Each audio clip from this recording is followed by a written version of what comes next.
Products आज की date पे अगर पॉइजन नहीं है तो वो कीड़ों के ऊपर में किस प्रकार से काम करते हैं ये समझना बहुत जरूरी हो जाता है।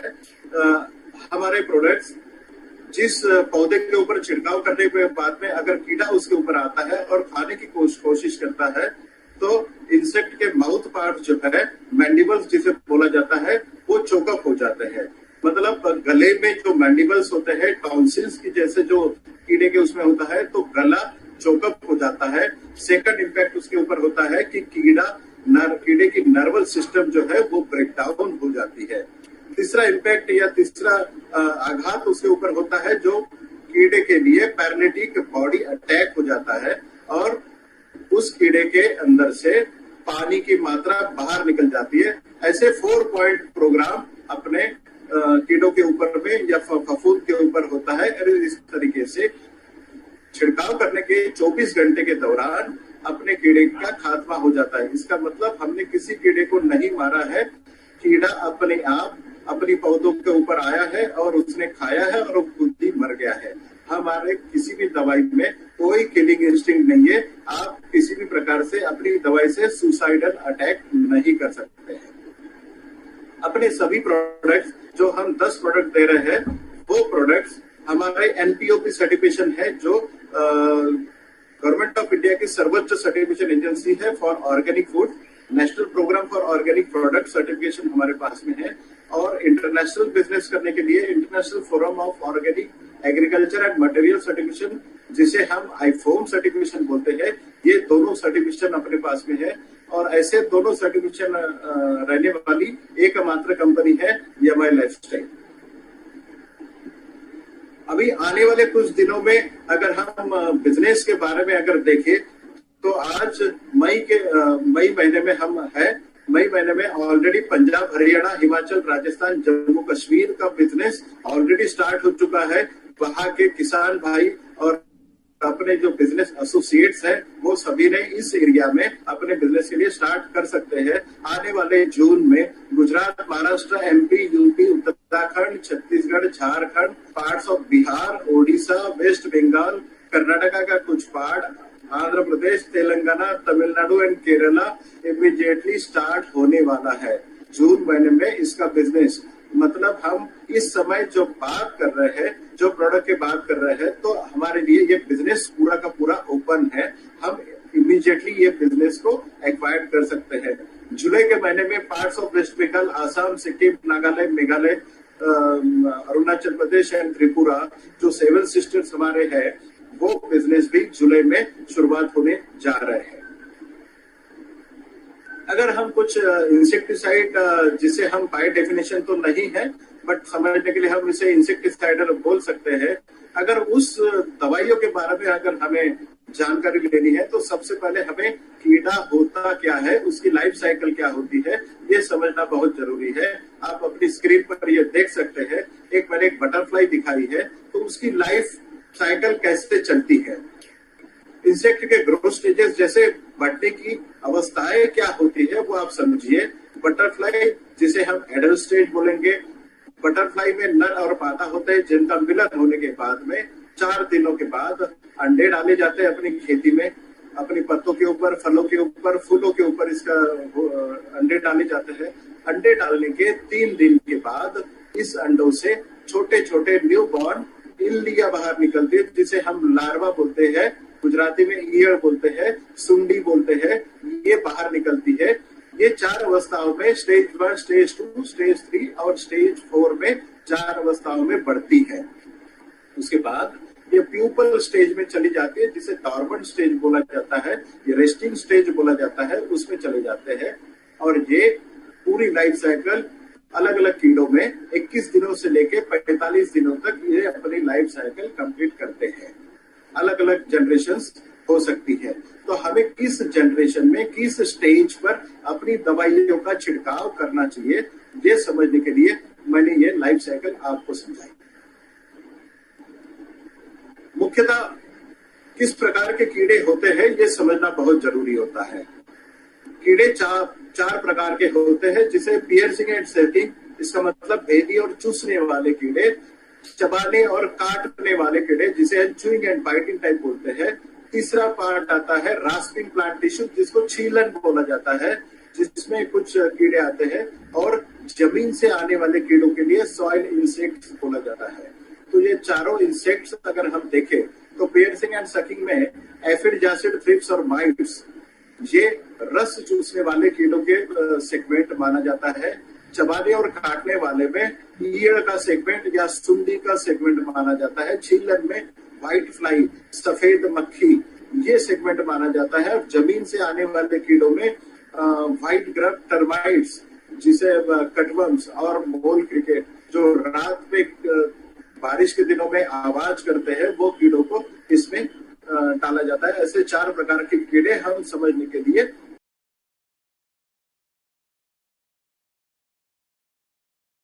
तो हम पहले प्रोडक्ट के ऊपर आते हैं जो भूअस्त्रा उसका नाम है। भूअस्त्रा जो हमने कीड़ों के सेगमेंट देखे हैं, जमीन से आने वाले कीड़ों के लिए ये काम करता है। भूअस्त्रा एक ऐसा मॉलिक्यूल है जिसे हम अगर देखें तो आज ऑल ओवर इंडिया में 2 लाख करोड़ का मार्केट आज अपनी मार्केट में है। ऑल ओवर इंडिया में जहां जहां भी जिस प्रकार की खेती की जाती है, सीजन से पहले जब जमीन तैयार की जाती है, बैल जब जोते जाते हैं, खेत जब जोता जाता है, तब ये दवाई का काम पड़ता है। जमीनों में बीज लगवाने से पहले या कुछ सीडलिंग लगाने से पहले ये जमीन में डाला जाता है ताकि आपके जो बीज का अंकुरण हो, जर्मिनेशन हो, तब कोई जमीन में जो कीड़े होते हैं वो आपकी पौधों के ऊपर या उसको नुकसान ना पहुंचाए। उसके लिए भूअस्त्र आप इस्तेमाल कर सकते हैं। जो जमीन से आने वाले कीड़े, गोबर खाद से आने वाले कीड़े या दीमक जो जमीन से लगती है उसके लिए, या जमीन में कहीं कहीं पर कुछ एरियाज में सांप का बहुत बड़ा प्रॉब्लम होता है, सांप आते हैं बारिश के दिनों में, उस दौरान अगर आप ये डालते हैं घर के अगल बगल में तो आपके घर के आसपास सांप नहीं आएंगे। ये सबसे बड़ा है। और आप मार्केट की साइज अगर देखेंगे तो 2 लाख करोड़ का मार्केट अपने लिए ऑल ओवर इंडिया में है। और सबसे अच्छी बात है, पिछले 2 सालों से गवर्नमेंट ऑफ इंडिया ने जो जमीन से लगने वाले कीड़े थे उसके लिए जो रेड ट्रायंगल वाली जो दवाइयां थी वो सब की सब बैन कर दी है। आज की डेट में ऑल ओवर इंडिया में जो 2 लाख करोड़ का मार्केट अवेलेबल है, उसमें मार्केट में देने के लिए कोई भी प्रोडक्ट अवेलेबल नहीं है सिवाय अपने भूअस्त्र के। तो कितना बड़ा मार्केट अपने लिए अवेलेबल है ये आज समझ सकते हैं। अपने लिए कोई कंपटीशन नहीं है, दूर दूर तक कोई कंपटीशन नहीं है। सिर्फ आपको किसान भाइयों को जमीन में बीज लगवाने से पहले ये प्रोडक्ट आपको देना है और उसे ये समझाना है। एवरी फार्मर जो खेती करता है उसकी बीज के साथ में इसकी डिमांड आती है और ये हर किसान की डिमांड होता है। पॉइजन फ्री है, इसमें किसी भी प्रकार का विष नहीं है और ये जमीनों के लिए एकदम इको फ्रेंडली काम करता है। आपके सामने व्हाइट ग्रब, कुछ ग्रब्स आपके दिखाए गए हैं जो कीड़ों के ये है। ये जैसे ही बारिश का पहली बूंद जमीन पे पड़ते हैं ये सक्रिय हो जाते हैं और जब बीज का अंकुरण होता है उसके ऊपर में अटैक करते हैं, दीमक का अटैक होता है। उसी समय आपको ये जमीन से डालना है। 1 एकड़ में आपको 4 किलो जो शॉर्ट टर्म के क्रॉप्स है और पेरिनियल क्रॉप जैसे गन्ने की खेती हो, बनाना की खेती हो, केले की खेती हो, इन सभी क्रॉप्स में आपको 1 एकड़ में ये आपको 6 से 8 किलो डालना है। हम दूसरे प्रोडक्ट्स के आते हैं जिसका नाम है प्लांट एस्कॉर्ट। प्लांट एस्कॉर्ट ये सभी का चहेता प्रोडक्ट हो सकता है जो सुंडी नाशक करके काम करता है, जो ईयड़ के लिए काम करता है, जो इल्ली के ऊपर में काम करता है, जो उसे कंट्रोल करने के लिए काम करता है। जैसे मैंने पहले आपको कीड़े के बारे में बताया कि जब फेवरेबल कंडीशन होती है पौधों के ऊपर तब कीड़ों का नर मादी का मिलन होता है। 3 दिन के बाद में अंडे डाले जाते हैं, अंडों से ईयड़ बाहर निकलती है 3 दिन के बाद। मतलब जब अमावस की रात होती है तब नर मादी का मिलन होता है, उसके 4 दिन बाद छोटी छोटी इल्लियां आपकी खेत के ऊपर में काम करती है, नुकसान करने के लिए आती है। उस दौरान आपको इस दवाई का छिड़काव करना है प्लांट एस्कॉर्ट का, ताकि अगले जनरेशन तक मतलब 21 से 42 दिनों तक आपको किसी भी प्रकार के ईयड़ का या फिर किसी भी प्रकार के सुंडी का कोई भी अटैक आपके खेत के ऊपर में नहीं दिखेगा।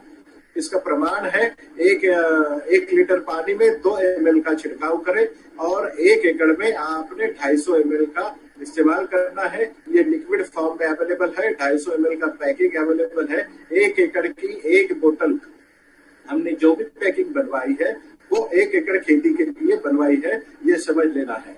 अगर आपको ज्यादा पानी लगता है, ये 250 ml 100 लीटर पानी में मिला के आपने इसको छिड़काव करना है। ज्यादा पानी अगर 100 लीटर से ज्यादा लगता है तो आपका प्रमाण रहना चाहिए 2 ml प्रति लीटर, आपने इसका इस्तेमाल करना है।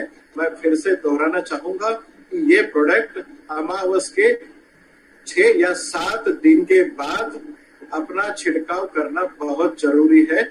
जब वो कीड़ों अंडे से बाहर निकल के ईयड़ अपनी नुकसान करता है, तभी सबसे ज्यादा नुकसान करते हैं। तभी अगर इसका छिड़काव करते हैं तो हमें 100% आपको इसका रिजल्ट मिलेगा और किसान भाई का 2 से 4 स्प्रे आप बचा सकते हैं। अगर अन्य दवाइयां, अन्य केमिकल्स अगर हम इस्तेमाल करते हैं तो हमें अगर 1 एकड़ में 5000 की लागत लग रही है, तो हमें प्लांट एस्कॉर्ट इस्तेमाल करते वक्त हम 800 से 1000 रुपए में उसका काम करा सकते हैं। तो इसका मतलब है हम किसान भाइयों के 2 से 3 हजार रुपए इस प्रोडक्ट के साथ में बचा सकते हैं।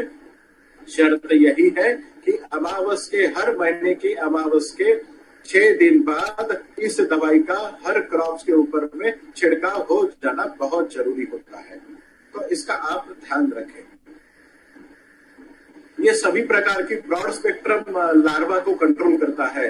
आज अगर केमिकल सेगमेंट में अगर आप जाओगे तो हर ईयर के लिए, हर प्रकार की सुंडी के लिए अलग अलग दवाइयां मार्केट में अवेलेबल है, बट हमें अलग अलग सुंडी के लिए अलग अलग दवाइयां देने की जरूरत नहीं है। ये पूरे विश्व का ऐसा एकमात्र घोल है, दवाई है, जो सभी प्रकार की ईयड़ के लिए, सभी प्रकार की सुंडियों के लिए काम करता है। शर्त यही है, अमावस के 8 दिनों के अंदर में, 6 दिनों के अंदर में आपने इसका छिड़काव करना बहुत जरूरी हो जाता है। सभी प्रकार की सुंडियों के लिए एकमात्र इलाज, इसका नाम है प्लांट एस्कॉर्ट। 1 एकड़ में 250 ml आपको 100 लीटर पानी में मिला के इस्तेमाल करना है। पानी ज्यादा लग रहा है तो आपको 1 लीटर पानी में 2 ml के हिसाब से आपको इसका छिड़काव करना है। हर प्रकार की सुंडी के लिए ये काम करता है, इल्लियों के लिए ये काम करता है। दूसरे प्रोडक्ट के ऊपर आते हैं, वो प्रोडक्ट है ट्रिप माइट। ट्रिप माइट नाम से ही ये अंग्रेजी वर्ड है।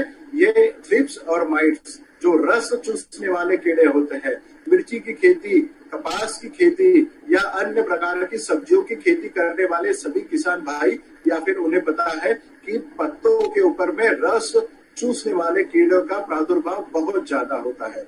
जब जब ये कीड़े आते हैं आपकी पत्तियों से जो हरा कलर है उसे चूसने की कोशिश करते हैं। जब भी ये चूसने की कोशिश करते हैं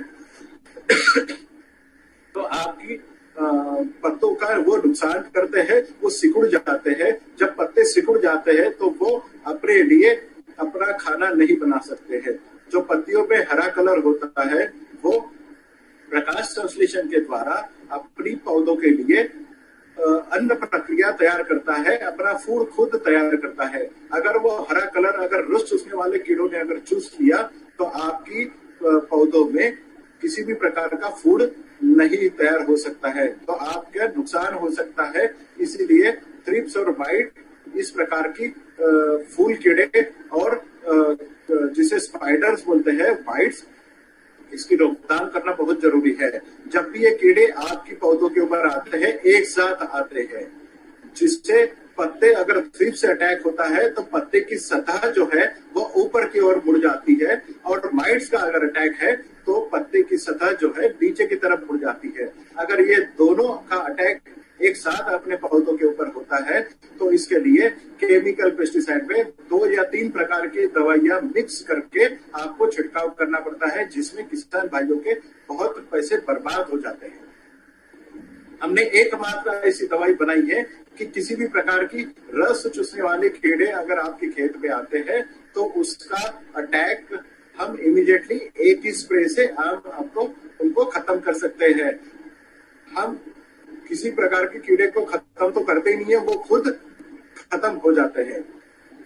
तो थ्रिप्स और माइट्स को एक साथ कंट्रोल करने के लिए, नियंत्रण में लाने के लिए या फिर इसका खात्मा करने के लिए एकमात्र दवाई है जिसका नाम है थ्रिप्स और माइट्स।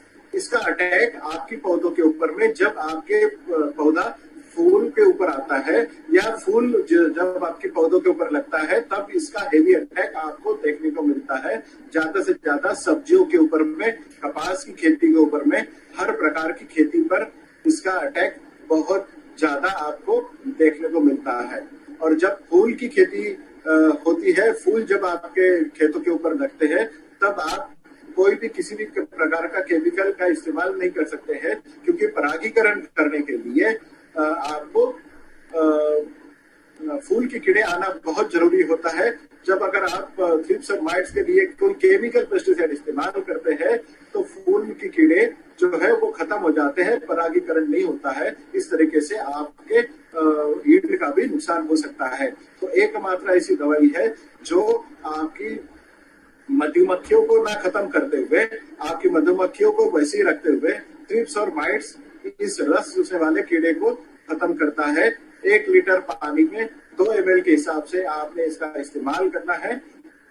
आप ध्यान में रखना है कि ये कीड़े आपकी खेती के ऊपर, जब आपके पौधों के ऊपर में फूल लगते हैं और फूलों से फलों के ऊपर रूपांतरित होता है, तब ये कीड़े आपकी खेती के ऊपर में आते हैं। डोजेस आप एक बार फिर से सुन ले।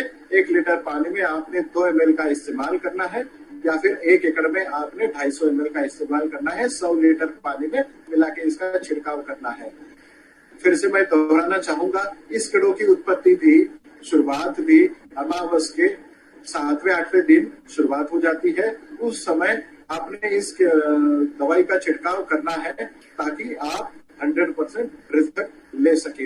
है वायरस के ऊपर में, वायरस नाम के तरह ही आपको दिखेगा कि ये प्लांट के ऊपर में, पौधे के ऊपर में जो वायरल इन्फेक्शन होता है। आज हम सभी लोग वायरल इन्फेक्शन के ऊपर में जा रहे हैं। ये कोविड-19 भी एक वायरल इन्फेक्शन है। वायरस अपने आप में कोई जान नहीं होती है, उसमें वायरस में अपने आप कोई जान नहीं होती है। तो ये वायरस ट्रांसमिट कैसे होते हैं? वायरस अपने आप कहीं पर भी ट्रांसमिट मतलब जा नहीं सकते हैं। जब तक इसे कोई ले जाने वाला आपको नहीं मिलता है, तब तक आपको कोई भी वायरस, प्लांट के ऊपर आने वाले जो वायरस होते हैं, वो एक पौधे के ऊपर से दूसरे पौधे में नहीं जा सकता है। तो ये वायरस के वेक्टर कौन होते हैं? जैसे हमें कोविड-19 में भी बोला गया था कि आप एक आदमी से दूसरे आदमी के लिए 1 या 2 मीटर की दूरी बनाए रखें। क्यों? क्योंकि एक आदमी अगर दूसरे आदमी से मिलता है, शेक हैंड करता है या फिर खांसता है या छींकता है, तो उसकी छींक से वो वायरस दूसरे आदमी को लग सकता है। इसी तरीके से पौधे के ऊपर वाला वायरस एक पौधे से दूसरे पौधे के ऊपर में कीड़ों की शरीर के ऊपर से ट्रांसमिट होता है। जैसे हमने पहले बताया कि सफेद मक्खी, उसके लिए हमने व्हाइट क्रश इस्तेमाल करते हैं। थ्रिप्स एंड माइट्स, मतलब उसके लिए हम ट्रिपाइट इस्तेमाल करते हैं, जो फूल और फलों के वक्त आते हैं। या फिर मावा तुड़तुड़े या फिर एफिड्स एंड जैसिड्स, ये जब आपकी खेत के ऊपर आते हैं, मतलब रस चूसने वाले कीड़े आपके खेत के ऊपर, पौधे के ऊपर जब आते हैं, तो वो वायरस को आपको एक पौधे से दूसरे पौधे के ऊपर ले जाते हैं। जब भी वायरस एक पत्ते से दूसरे पत्ते के ऊपर जाता है, तब आपको यह पता चलता है कि वायरस पहले जिस जगह पे गिरा हुआ है, उस जगह पे पहले अंदर जाएगा। अंदर जाने के बाद में छोटा सा पीला दाग वहां पर दिखेगा। जब पीला दाग दिखेगा, तभी आपने समझ लेना चाहिए कि पत्तों के ऊपर में दाग तो पीला दाग हो गया, इसका मतलब वायरल इन्फेक्शन आपका शुरू हो गया है। वायरल इन्फेक्शन आपका अगर शुरू हो गया है, तब आपने वायरस का इस्तेमाल करना है। ये क्या करता है, अगली स्लाइड में देखेंगे ये क्या करता है। वायरस जब आपके पौधों के ऊपर छिड़काव होता है, तो आप देखना है कि पत्ते पीले पड़ना, हर पत्ता पीला पड़ना कोई वायरस नहीं होता है। तो वायरस अगर कैसे पहचाना जाए, तो एक मैं आपको बताता हूं कि पत्ते जब पीले पड़ते हैं, अगर आपने देखा कि पत्तों में नसें होती है, ग्रीन कलर की नसें होती है, तो ये ग्रीन कलर की नसें जब आपकी पीली पड़ती है, हरी नसें जब आपकी पीली पड़ती है, तब वायरस का अटैक आपकी पौधों के ऊपर होता है। बट बाकी पत्ता आपका हरा रहता है, बट नसें पीली पड़ती है। आप समझने की कोशिश करें, पत्ते पीले पड़ना, हर पत्ता पीला पड़ा हुआ वायरस का पत्ता नहीं होता।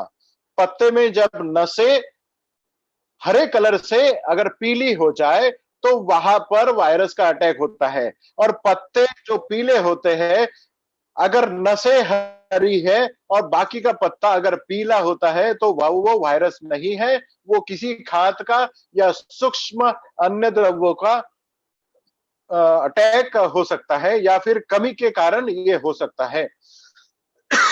तो आप वायरस का पत्ता जानना बहुत जरूरी है। वायरस के ऊपर में, वायरस जिस पत्ते के ऊपर में आया है, जब आप छिड़काव करते हैं, तो जो दाग, जो नसें पीली पड़ी हुई है, वो नसों को वहीं पर रोकथाम करता है और वो वायरस को, हॉस्टेरिया को दूसरी तरफ नहीं बढ़ने देता है। और ये बढ़ने के लिए पौधे का अंदरूनी शक्ति को, जिसको हम इम्यून सिस्टम बोलते हैं, अंदरूनी शक्ति इस तरीके से बढ़ता है कि पौधा अपने आप अपने वायरस के साथ में फाइट करता है और उससे वो बाहर निकलता है। और उस वायरस को कभी भी आपकी पौधे की तरफ से कोई अन्य द्रव्य या फिर खाना नहीं मिलने के कारण वायरस वही मर जाता है। जो पीला दाग आपके पत्तों के ऊपर पड़ा है, तो वो वायरस का दाग 2 या 3 दिनों में अगर खाना नहीं मिलता है, तो 72 घंटों के बाद में वो ब्राउन कलर का या कथिया कलर का होता है और वो पत्ता नीचे गिर जाता है। कुछ चीजें मैंने आपके सामने बताई है। पहला पिक्चर आपको दिख रहा होगा कि ये पिक्चर है टोमेटो का। टोमेटो में जो वायरस आता है, वो वायरस, मिर्ची के ऊपर में जो वायरस आता है वो दिख रहा है। ककड़ी या लौकी या तुरई में जो वायरस आता है, वो वायरस तीसरे इसमें दिख रहा है। चौथे इसमें आपको वायरस दिख रहा है जो टोबैको का, तंबाकू का पान है, उसमें दिख रहा है। नीचे वाला पत्ता आपको भिंडी का दिख रहा है, तो भिंडी में भी ये वायरस बहुत जबरदस्त आता है। उसके बाजू वाला इसमें आपको पपया दिख रहा है, उसमें भी वो वायरस बहुत आता है। अंगूर में ये वायरस आता है। वायरस हर प्रकार की सब्जियों में, हर प्रकार के फलों के इसमें आता है। आपको ये अगर वायरस कंट्रोल करना है, तो वायरस की छिड़काव के साथ में आपको रस शोषण करने वाले जो कीड़े होते हैं, रस चूसने वाले जो कीड़े होते हैं, उसके साथ में आपको वायरस का इस्तेमाल करना है, ताकि आपकी वायरस के साथ में कीड़ों की भी रोकथाम हो। इसका मतलब वायरस जब आपके खेत में आता है, तब आपको व्हाइट क्रश के साथ में वायरस का इस्तेमाल करना है, आपको ट्रिपमाइट के साथ में वायरस का इस्तेमाल करना है, और आपको इसके साथ में निश्चित रूप से यमाई स्प्रे का भी इस्तेमाल करना है और आपको इसको छिड़काव करना है। वायरस जब आता है, तो 8 दिन के अंतराल में आपको 2 बार स्प्रे करना पड़ेगा, छिड़काव करना पड़ेगा, ताकि आपका पौधा, नया जो पत्ता निकल रहा है, वो पत्ते में वायरस का कोई इंफेक्शन आपको ना दिखे और आपके पौधा अच्छी तरीके से आपको उपज दे पाए। ऐसा एकमात्र मार्केट में प्रोडक्ट है जो वायरस के ऊपर में काम करता है। ये वायरस आपके पौधों के ऊपर कब लगता है? आपके पौधे के ऊपर में जब फूल लगने की अवस्था होती है, किसी भी सब्जियों में या फलों में, तब ये वायरस आपकी प्लांट्स के ऊपर में, पौधों के ऊपर में अटैक करता है। उसी समय आपको इसको किसी भी कीटनाशक के साथ में मिला के इसको दे सकते हैं, जैसे कि ट्रिपमाइट हो गया, जैसे कि व्हाइट क्रश हो गया, इसमें मिला के आपको वायरस देना है। इसमें साथ में अगर ग्रो मैजिक अगर आप मिलाते हैं तो इससे कई गुना रिजल्ट आपके बढ़ जाते हैं और आपकी खेती में कभी वायरस नहीं आएगा। 100% आप वायरस के अगेंस्ट में गारंटी ले सकते हैं। ये बहुत यूनिक प्रोडक्ट है। आज की डेट में वायरस के लिए इंडिया में 1 लाख करोड़ का मार्केट है। तो हर सब्जी उगाने वाला जो क्षेत्र है, जो राज्य है, जो डिस्ट्रिक्ट है, जो गांव है, जिस खेती में सब्जियां फलों की खेती होती है, वहां वहां वायरस का अटैक निश्चित रूप से होता है। जब भी हम एग्रीकल्चर का बिजनेस समझेंगे तो सबसे पहले ये समझना बहुत जरूरी होगा कि कीड़ा होता क्या है। What do you mean by insect? तो आपकी स्क्रीन के ऊपर आपको अभी एडल्ट बटरफ्लाई दिख रहा होगा, खूबसूरत है। अमावस के दिनों में जब नो मून डेज के दौरान नर और मादा मेल एंड फीमेल बटरफ्लाई का जो कीड़े की उत्पत्ति करता है, आपके खेत में जो कीड़े आते हैं, जो सुंडी आती है, रस चूसने वाले कीड़े आते हैं, उन सब के पीछे में जो हम बटरफ्लाई देखते हैं वो होते हैं। ये अलग अलग प्रकार के बटरफ्लाई अमावस के दिनों में नर और मादा का मिलन होता है। मिलन होने के 3 दिनों के बाद में ये छोटे छोटे अंडे आपकी पौधों के ऊपर डालते हैं। इनकी संख्या 5 से लेके 5000 प्रति मादा हो सकता है, इनकी कैपेसिटी हो सकती है। अगर 5000 अंडों से 5000 सुंडी, इल्ली या फिर अड़ी जिसे हम बोलते हैं, ये अगर बाहर निकलेंगे तो वो इमीडिएटली आपके पौधों के पत्ते को, फूलों को, फलों को नुकसान पहुंचाते हैं। उसके अंडों से 3 दिनों बाद छोटी छोटी इल्ली बाहर निकलेगी। वो 4 अवस्थाओं में बढ़ती है, स्टेज 1, स्टेज 2, स्टेज 3, स्टेज 4। ये बड़ी हो के प्यूपल स्टेज में, जिसे हम हाइबरनेटिंग स्टेज बोलते हैं, उसमें जाती है। ये प्यूपल स्टेज में जाने तक ये पूरी लाइफ साइकिल को, बटरफ्लाई की लाइफ साइकिल को 21 दिन से 45 दिन लग सकते हैं, कीड़ों के अलग अलग किस्म के हिसाब से। जब भी फेवरेबल वातावरण आता है तब आपको पता चलेगा कि प्यूपल स्टेज से बटरफ्लाई फिर बाहर निकलती है।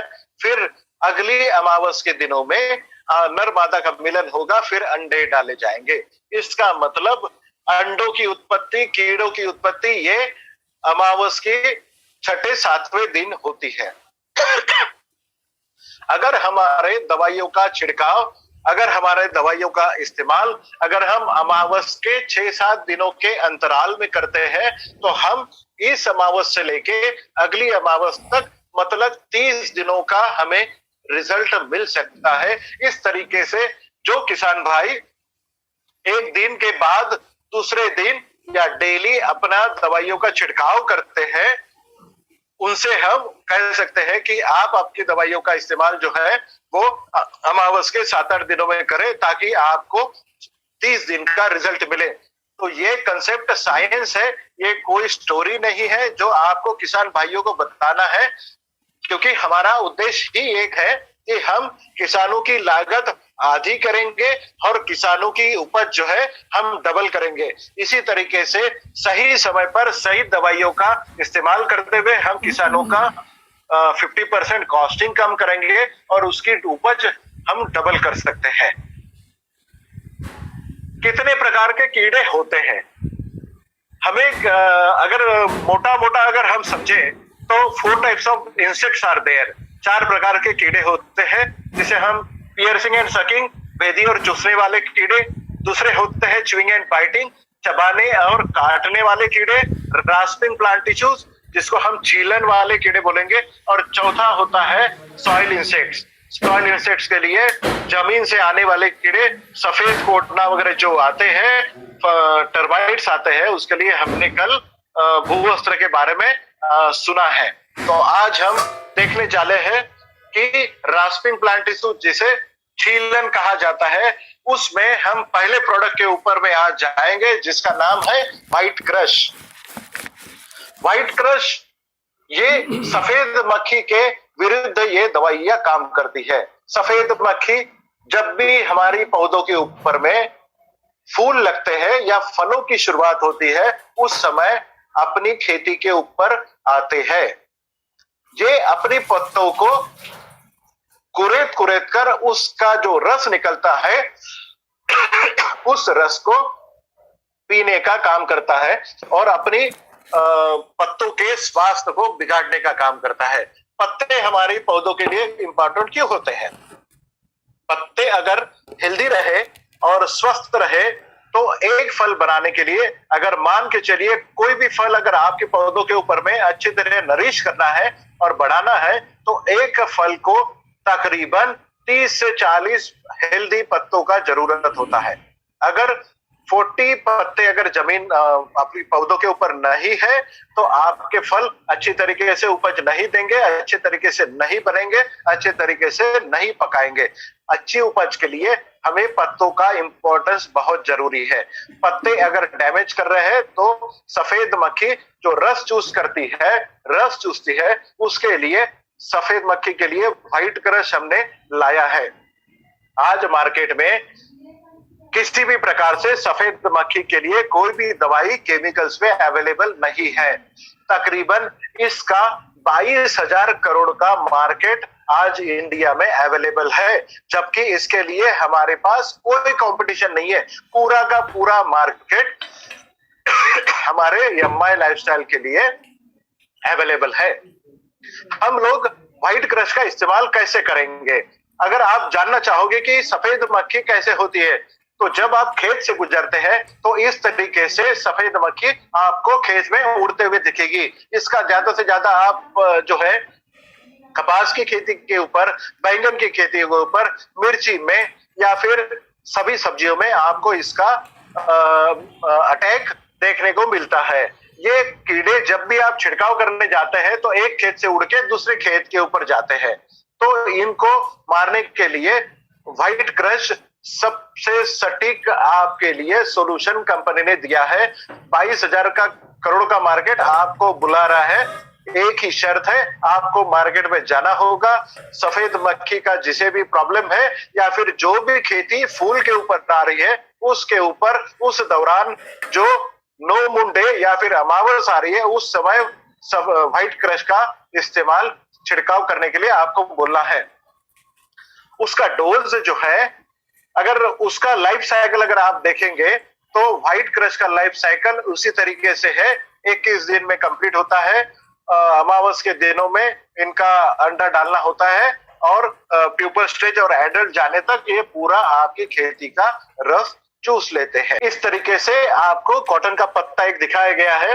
अगर सफेद मक्खी आपकी खेत पर अगर आई है तो आप ये देख सकते हो कि पत्तों के कॉर्नर कॉर्नर में आपको पीला कलर आ जाता है या ब्राउनिंग हो जाता है और बीच में पत्ता जो है वो ग्रीन कलर का या हरे कलर का रहता है। इस तरीके से अगर आपको सिम्टम्स दिखते हैं तो आपको ये पत्ते दिखते हैं तो खेत में आपके सफेद मक्खी आई है, ये समझ लेना है। उसी समय व्हाइट क्रश आपको 1 एकड़ में 250 ml प्रति एकड़ के हिसाब से आपको इस्तेमाल करना है 100 लीटर पानी में, या फिर आपको 1 लीटर पानी में 2 ml इस प्रकार से आपको इस्तेमाल करना है।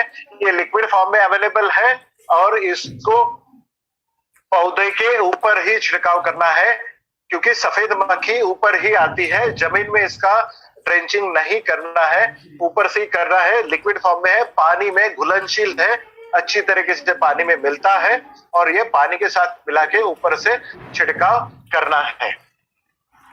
आइए बढ़ते हैं दूसरी प्रोडक्ट के ऊपर, जिसका नाम है फंगी कवच। फंगी कवच क्या करता है? फंगी कवच ये फफूंद नाशक है।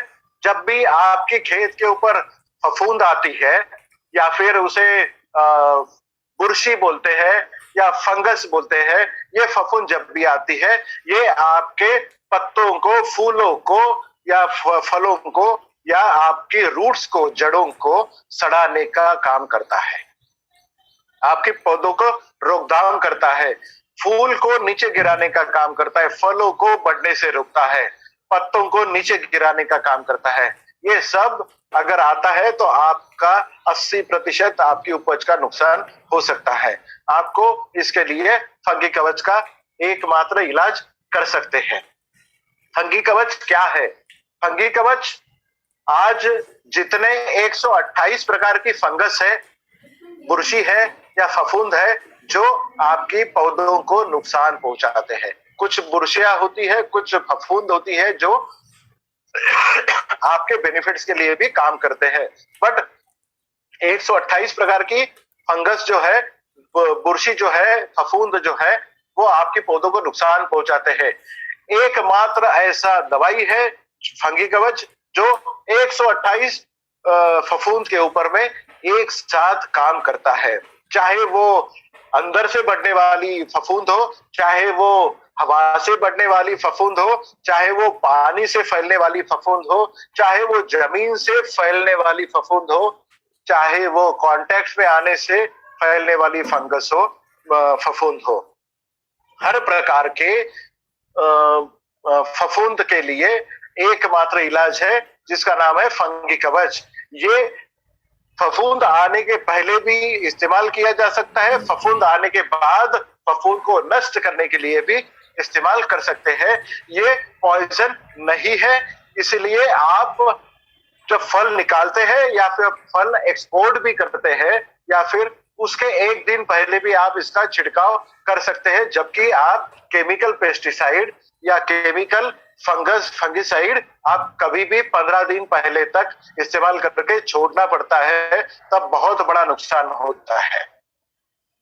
केमिकल फफूंदनाशक में आपको एक फफूंद के लिए एक दवाई देनी पड़ती है, और अगर 128 दवाइयां अगर फफूंद आती है तो आपको 128 दवाई देनी पड़ेगी। बट हमारा एकमात्र फंगी कवच इसके ऊपर में काम करता है। ये आपके ऊपर में कुछ पिक्चर्स दिख रहे होंगे। ये पिक्चर है, पहला पिक्चर है डाउनी मिल्ड्यू, जो अंदर से, पौधों के अंदर से ये फफूंद फैलती है और पत्तों के ऊपर दिखती है। और दूसरा पत्ता भी ग्रेप्स का, अंगूर का है, जो पाउडरी मिल्ड्यू बोला गया है, जो पाउडर की तरह सतह पर फैलता है। ये हवा से फैलने वाला फफूंद है। ये दोनों के लिए केमिकल में अलग अलग इस्तेमाल होता है। तकरीबन 50% फफूंद का इस्तेमाल इन दोनों डिसीजेस के लिए किया जाता है। अलग अलग दवाइयां इसके लिए इस्तेमाल की जाती है, बट हमारा एक ही दवाई उसके ऊपर काम करता है जिसका नाम है फंगी कवच। फंगी कवच में आप अगर फफूंद अगर आपके जमीन से आ रही है तो आपको जमीन में पानी के साथ में देना है। फफूंद अगर आपके पत्तों के ऊपर आ रही है, फलों के ऊपर आ रही है, या फिर आपको फफूंद जो है फूल के ऊपर आ रही है, या फिर आपके जड़ों के ऊपर आ रही है, तने के ऊपर आ रही है, हर प्रकार की फफूंद के लिए आपको इसको इस्तेमाल करना है। मतलब एक साथ अगर 10 प्रकार की फफूंद आ रही है तो आपको केमिकल पेस्टिसाइड में 10 प्रकार के फफूंदनाशक इस्तेमाल करने पड़ते थे। वो आज एक ही फफूंदनाशक से आपका काम हो सकता है और 100% हो सकता है। तकरीबन जितने प्रकार के फफूंद, 128 फैमिलीज के फफूंद और उसके डिसीजेस अगर देखेंगे तो 1000 प्रकार के डिसीजेस के ऊपर में एकमात्र इलाज है जिसका नाम है फफूंद फंगी कवच। हमें क्या क्या करना चाहिए, ये फफूंद अपनी खेती पर ना आए इसके लिए क्या क्या करना चाहिए? जब आप बीज लगवाते हैं, जब आप सीडलिंग लगाते हैं, उस समय आपको फफूंदनाशक का या फिर फंगी कवच का सीड ट्रीटमेंट देना है। जमीन में जब आपको जड़ों के ऊपर अगर फंगस आ रही है, फफूंद आ रही है, तो आपको पानी के तरह से देना है। जमीन जब तैयार करते हैं तब आपको पिछले क्रॉप के रेसिड्यूज या फिर स्टबल्स, आपको कचरा पूरा उठा के बाहर रखना है। जिस पेड़ के ऊपर, पौधे के ऊपर आपको फफूंद आई है वो कट करके आपको जला देना है, खेत के बाहर ले जाना है। इस तरीके से कुछ आपको दवाइयां छिड़काव करने से पहले आपको इस केयर लेना है और इस फफूंद को फैलने से बढ़ाना है। हम एक कह सकते हैं कि फफूंदनाशक जो है 1 एकड़ में 200 से 250 ml इस्तेमाल करना है, 100 लीटर पानी में इस्तेमाल करना है। अगर आपको पानी ज्यादा लगता है 100 लीटर के ऊपर तो 1 लीटर पानी में 2 ml के हिसाब से आपको ये इस्तेमाल करना है। ये 1 महीने में 1 या 2 बार आपको इस्तेमाल करना है। ये आपको लिक्विड फॉर्म में अवेलेबल है, 250 ml का पैकिंग अवेलेबल है, पानी में घुलनशील है। ये ड्रिप इरिगेशन से भी आप दे सकते हैं, टपकन सिस्टम से आप इसको दे सकते हैं, स्प्रे पंप से आप इसको छिड़काव कर सकते हैं और आप इसका इस्तेमाल कर सकते हैं। इसका मतलब यही है कि कोई भी फफूंद हो, आपको सिर्फ और सिर्फ फंगी कवच का इस्तेमाल करना है। आगे बढ़ते हैं। Brown plant hopper buster, BPH buster, ये बहुत इंपॉर्टेंट प्रोडक्ट है जो चावल की खेती करते हैं।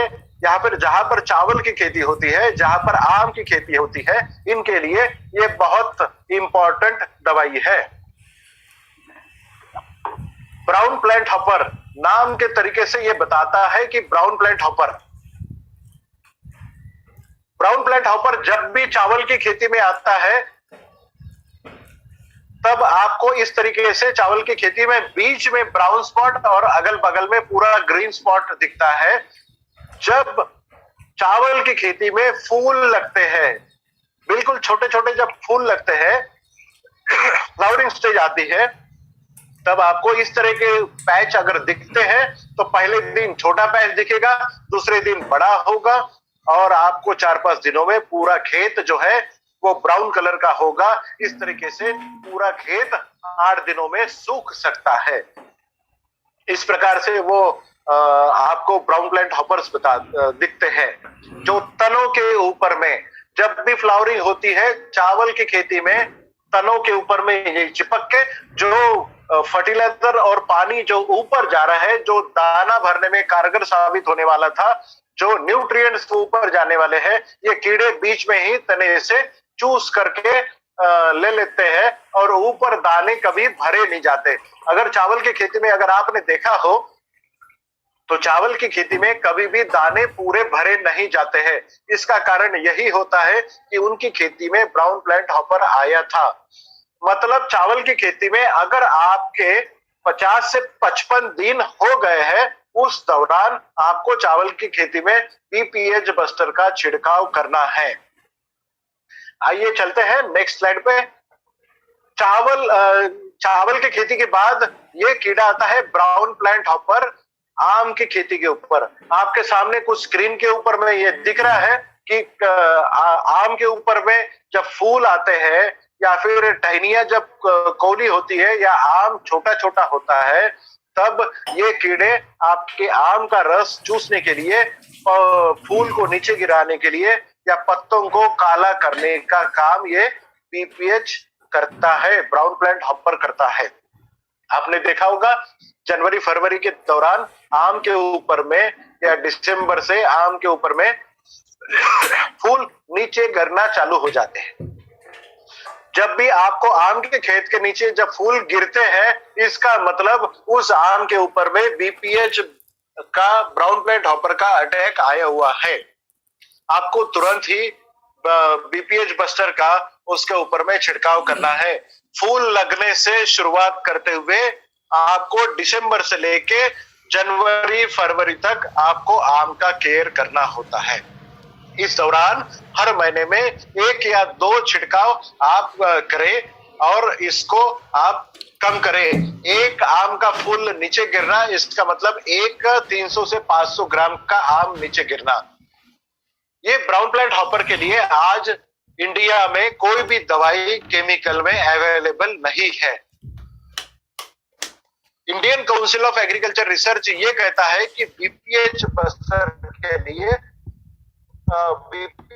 के लिए सिवाय बीपीएच बस्टर कोई दवाई काम नहीं करती है। जब भी ये खेत में आता है, चावल की खेती में आता है, आम की खेती में आता है, तो किसान भाई 2 या 4 दवाइयां मिला के इस कीड़े को मारने की कोशिश करते हैं, जबकि उन्हें पता होता है कि ये को भी काम नहीं करने वाला, फिर भी इसका छिड़काव होता है। आज मार्केट में इसके लिए सिर्फ और सिर्फ बीपीएच बस्टर ही काम करता है। लगभग 40,000 करोड़ का मार्केट आज इंडिया में अवेलेबल है। आज जहां पर हम ये दवाई का काम कर सकते हैं, वो हर चावल का स्टेट जहां पर चावल की खेती होती है, वो स्टेट में हम इसे कॉन्सेंट्रेट कर सकते हैं। पंजाब हो, हरियाणा हो, हिमाचल प्रदेश हो, उत्तराखंड हो, उत्तर प्रदेश हो, Bihar, Chhattisgarh, Jharkhand, Madhya Pradesh, Assam, West Bengal, Nagaland, Manipur, Tripura, Sikkim, Arunachal Pradesh, Meghalaya, Orissa, Maharashtra and Gujarat. India के सामने दिख रहा है। तो ये इंडिया में जहां पर चावल की खेती होती है और आम की खेती होती है, वहां पर इसका इस्तेमाल आप कर सकते हैं। सेल्स के लिए आप ये कर सकते हो। पर्टिकुलरली मुझे आपको एक और बताना है कि जहां आसाम से लेके वेस्ट बंगाल, आसाम और नागालैंड, मणिपुर, त्रिपुरा, जहां जहां चाय की खेती होती है, तो चाय के खेती वाले डेफिनेटली सुने कि उनकी खेती के ऊपर, पत्तों के ऊपर में टी मॉस्किटो बग आता है। तो टीएमबी के लिए, आप टी मॉस्किटो बग के लिए भी आप इसका इस्तेमाल कर सकते हो। इसके ऊपर में ये कारगर साबित होता है। जहां पर ऑर्गेनिक चाय की खेती की जाती है, वहां पर अपने ये ऑर्गेनिक रजिस्टर्ड प्रोडक्ट आप उन्हें देकर आप वहां पर बिजनेस कर सकते हो। क्योंकि हमने बहुत जगह पे देखा है कि चाय की खेती के ऊपर पॉइजनस पेस्टिसाइड का छिड़काव नहीं किया जा सकता, और ये जब कीड़ा वहां पर आता है, टी मॉस्किटो बग, तो पूरे किसान भाई हेल्पलेस हो जाते हैं। हम अपनी दवाइयों से उनका 60%, 60% उनके पत्ते हम बचा सकते हैं। तो उस एरिया में भी हम इसका इस्तेमाल कर सकते हैं। कि कोई भी किसान भाई अगर आपको पूछे कि आपकी दवाई से कीड़ा मारा जाता है, तो नहीं, कीड़ा अपने आप मरता है। हमारी दवाइयों में किसी भी प्रकार का विष का अंश नहीं है। तो कीड़े कैसे मरते हैं? जब भी हम पौधों के ऊपर में अपनी दवाइयों का छिड़काव करते हैं, छिड़काव करने के बाद में कीड़ा अगर अपनी पौधे के ऊपर आता है, कुछ खाने की अगर कोशिश करता है, फल खाता है, फूल खाता है, या फिर कोई भी पौधे का पार्ट खाता है, तो वो पार्ट उसकी कीड़े के पेट में चला जाएगा। तो वो जाने के बाद में उसके कीड़े के ऊपर में 4 पॉइंट प्रोग्राम होगा। पहला इफेक्ट उसकी शरीर पे ये होगा कि उसके गले में जो मैंडिबल्स होते हैं, जैसे ह्यूमन बीइंग में टॉन्सिल्स होते हैं, कीड़े के गले में मैंडिबल्स होते हैं, वो मैंडिबल्स चोकअप हो जाते हैं। इसका मतलब गला चोकअप हो जाता है। इसके बाद वो खाने के लायक नहीं रहता है, गले के अंदर कोई भी चीज नहीं उतरेगी। दूसरा इफेक्ट ये होता है कि उसके ब्रेन के ऊपर में नर्वस सिस्टम का ब्रेकडाउन हो जाता है, मतलब ब्रेन उसका रुक जाता है। तीसरी बात उसका ये होता है कि उसे उसकी बॉडी को पैरालिसिस का अटैक आता है। और चौथी बात उस कीड़े के साथ में ये होती है कि उसके शरीर से पानी बाहर निकल जाता है, कैल्शियम और सोडियम बाहर निकल जाता है। इस तरीके से कीड़ा जब भी कोई चीज खाता है फिर छिड़काव किए हुए पौधे का, तो वो 24 घंटे में अंदर में वो कीड़ा अपने आप मर जाता है। अगर आप ये कहोगे कि वो कीड़ा तड़प तड़प के मरता है, तो अपने पौधे का संरक्षण करना अपने लिए बहुत महत्वपूर्ण था। तो इस तरीके से कीड़ा मर जाता है। अपने प्रोडक्ट्स, भारत सरकार के सर्वोच्च जो सर्टिफिकेशन है, जिसका नाम है NPOP, national programme of organic product certification, जो आज हमारे पास है, जिसने हमें सर्टिफिकेशन दिया है। और इंटरनेशनल सर्टिफिकेशन भी अपने पास में है, जिसका नाम है international federation of organic agriculture material certification, IFOAM certification. NPOP और आईफॉर्म सर्टिफिकेशन लेने वाली भारतवर्ष की या फिर दुनिया के सबसे पहली कंपनी, जिसका नाम है यम्मा लाइफस्टाइल, हम एग्रीकल्चर में काम करते हैं, सबसे पहली कंपनी है। हम आज जो मई में ये ट्रेनिंग ले रहे हैं, ये बहुत सही और सटीक समय पे हम ट्रेनिंग ले रहे हैं, क्योंकि मई के महीने में आज पंजाब, हरियाणा, हिमाचल प्रदेश, राजस्थान, जम्मू एंड कश्मीर का बिजनेस ऑलरेडी स्टार्ट हो चुका है। जिन लोगों ने कपास या फिर और कुछ किस्म की बुआई की है, या फिर किनो का आज ट्रीटमेंट शुरू हो गया है, बाहर ट्रीटमेंट उन्होंने लिया है, अंबिया बाहर जिन्होंने ट्रीटमेंट लिया है, उसमें आज भू अस्त्र का इमीडिएट इस्तेमाल वो कर सकते हैं जमीन में। अगर आपने बुआई करने से पहले 1 एकड़ में 2 से 4 किलो डालना है, या फिर बुआई होने के 1 महीने तक आप भू अस्त्र का इस्तेमाल कर सकते हैं। जून में Gujarat, Maharashtra, MP, UP, Uttarakhand, Chhattisgarh, Jharkhand, part of Bihar, Orissa, West Bengal, Karnataka का कुछ पार्ट, आंध्र प्रदेश, तेलंगाना, तमिलनाडु और केरला, इस राज्यों में कपास, सोयाबीन, मिर्ची, वेजिटेबल्स, बैंगन या फिर ओनियन या फिर आपका संतरा या मौसम्बी, केला या फिर चावल की खेती, इन सभी किस्मों की खेती खरीफ सीजन के लिए इस राज्यों में शुरुआत होने जा रही है। तो हम बहुत सही समय पर आज भू अस्त्र का इस्तेमाल कर सकते हैं। जहां-जहां पर खेती की शुरुआत होगी, बुआई होगी, उसी समय कोई भी खातर के साथ में फर्टिलाइजर के साथ में इसको मिला के हम डाल सकते हैं। जुलाई की महीने में हम parts of West Bengal, Assam, Nagaland, Meghalaya, Arunachal Pradesh, Tripura, Manipur, ऐसे कुछ राज्यों में शुरुआत होने जा रही है खेती की। तो हम बहुत सही समय पर ये ट्रेनिंग ले रहे हैं, ताकि आप सभी को ये नॉलेज मिलता रहे।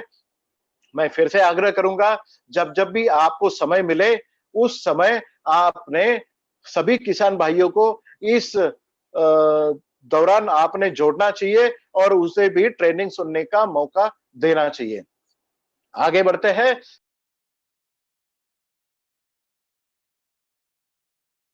ग्रो मैजिक अपना पहला प्रोडक्ट जो आज हम सीखने जा रहे हैं। ग्रो मैजिक नाम की तरह ही ये ग्रोथ के लिए मैजिक का काम करता है। ग्रो मैजिक एक नैनो टेक्नोलॉजी बेस पहला भारतवर्ष का एकमात्र ऐसा प्रोडक्ट है जो सर्टिफाइड नैनो टेक्नोलॉजी के साथ में बनाया गया है। इसमें जस्मोनेट नाम का एक प्लांट अल्कलॉइड होता है, जो एक प्लांट हार्मोन की तरह भी अपने पौधे में मौजूद होता है। जस्मोनेट, जिसे केमिकल नेचर में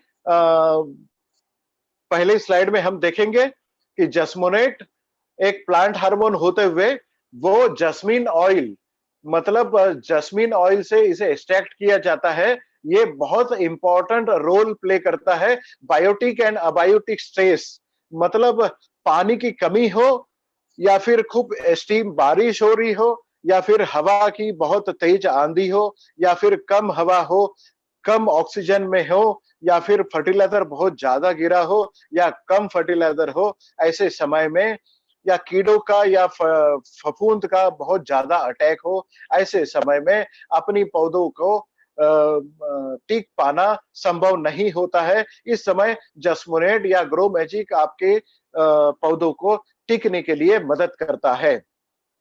ये आपके रूट इलोंगेशन, मतलब जड़ों को बढ़ाना, बीजों को जर्मिनेट करना, मतलब उगाने का, या फिर आपके फूलों को परागीकरण करना, फलों को आपको राइपनिंग करना, या फिर उसकी क्वालिटी को बढ़ाना, प्लांट का सीनेसेंस, मतलब फूलों की मात्रा बढ़ाना, फलों की मात्रा बढ़ाना, ये सबका काम ग्रो मैजिक करता है।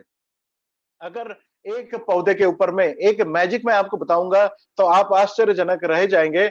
अगर पौधे के ऊपर में, एक पत्ते के ऊपर में अगर कीड़ा आता है, तो वो पत्ता दूसरे पत्ते के ऊपर में एक सिग्नल भेजता है कि आपकी पौधे के ऊपर में किसी कीड़े का अटैक हुआ है, जागृत हो जाओ। ये काम पौधे में ग्रो मैजिक करता है, मतलब पौधे में सिग्नलिंग करने का काम ग्रो मैजिक करता है। आपके फूलों का डेवलपमेंट, मादा फूलों की संख्या बढ़ाना, फूलों का anther development, dehiscence, female organ stigma development, filament elongation, jasmonate, ये सब काम करता है। जड़ों की सफेद जड़ों को बढ़ाना, न्यूट्रिएंट्स को नीचे से ऊपर ले जाना, जड़ों को मजबूत करना, तनों को मजबूत करना, फूलों की, फलों की या फिर पत्तों की संख्या बढ़ाना, उसे लंबा और चौड़ा करना या फिर उसे बहुत हरा करना, ये सब बातें आज ग्रो मैजिक करता है। अगले साइड में हम इसके देखेंगे कि ये किस किस इसमें टॉनिक का काम करता है।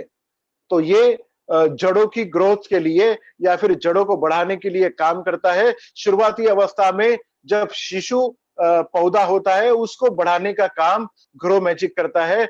जब ग्रो मैजिक अपने शरीर को बनाता है तो उसकी फ्रूटिंग ब्रांचेस और ब्रांचेस बढ़ाने का काम वेजिटेटिव ग्रोथ में होता है। पत्तों की संख्या बढ़ाता है, फूलों की संख्या बढ़ाता है, फूलों को नीचे गिरने से रोकथाम करता है, फूलों को फलों में कन्वर्शन करने का ये काम करता है, फलों का डेवलपमेंट करता है, फलों की क्वालिटी अच्छी रखता है, फलों की क्वालिटी बढ़ाता है, उसकी चमक बढ़ाता है, उसमें शक्कर की मात्रा बढ़ाता है, फलों की साइज बढ़ाता है, उसको क्रैकिंग होने से या बचाता है, उसको गिरने से बचाता है। और जब हम फल तोड़ते हैं तो मार्केट में ले जाते समय लंबे समय तक इसको आप रख सकते हैं, मतलब इसकी कीपिंग क्वालिटी भी आप बहुत अच्छी तरीके से कर सकते हैं। अगले स्लाइड में हम देखेंगे कि ग्रो मैजिक और क्या-क्या चीजें अपने लिए करता है। अगर हम शुरुआती अवस्था में अगर जमीन से बीज बाहर निकलने के बाद में अगर हम इसका इस्तेमाल करते हैं तो फोटोसिंथेसिस, मतलब जब पौधे में carbon cycle, nitrogen cycle, carbon and nitrogen का ratio, fat synthesis, protein synthesis, carbohydrate synthesis, ये जो बायोकेमिकल रिएक्शंस चलती है, इस रिएक्शन में अहम भूमिका निभाने का, यानी कि अपनी पौधों में जो खाना बनता है वो खाना बहुत ज्यादा मात्रा में बनाने का और वो खाने को पत्तों से हर ग्रोइंग टिप में पूरी पत्ते की शरीर में या पौधे की शरीर में पहुंचाने का काम ग्रो मैजिक करता है। और ग्रो मैजिक कितना बहुत जबरदस्त आपके पौधों के ऊपर में काम करता है, इसीलिए इसका नाम रखा है ग्रो मैजिक। ये फ्रूट का colour, flavour, odour, texture, structure, ये सब बढ़ाता है। कब कब ग्रो मैजिक देना चाहिए? ग्रो मैजिक आपने खाद का पहला जो डोज होता है ये केमिकल फर्टिलाइजर के साथ में भी मिला के आप दे सकते हो। एक बात मैं आपको बता दूं, किसान भाइयों का जो हमने प्रण लिया है कि किसान भाइयों का हम लागत आधी करेंगे और उसकी उपज डबल करेंगे।